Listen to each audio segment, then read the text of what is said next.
the cross, where it speaks of sacrifice, it speaks of surrender, it speaks of paying the price. What about that? Do we look at it as well that way?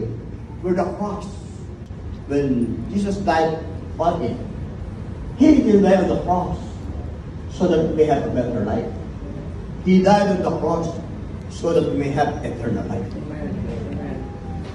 If we are just after the comfort and the convenience of this kind of life, we are missing it out. There's another side of the cross.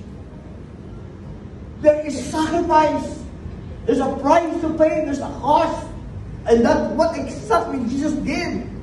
He paid the price. It's not easy for Him. When He said one time when He was in the mountain, if this cup will pass, but not my will, but yours to be done. Ang sakla. Alam ni Jesus, ang sakit nito. At kahihiyan ang ipapos sa krus dahil mga kriminal lamang ang ipinapapos. And He was associated with one of those. What if for the next 25, things didn't go well according to you have planned? Would you still follow Jesus?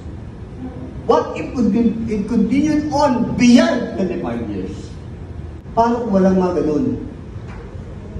Ang chance at na yun. You must still follow Him. Paano? What if we get offended by someone? Kung na-hurt ni Pastor Paul, would you still follow Jesus? Ayoko na dyan. Hindi ako minahati ng pastor. Anniversary pa mag din. Wow.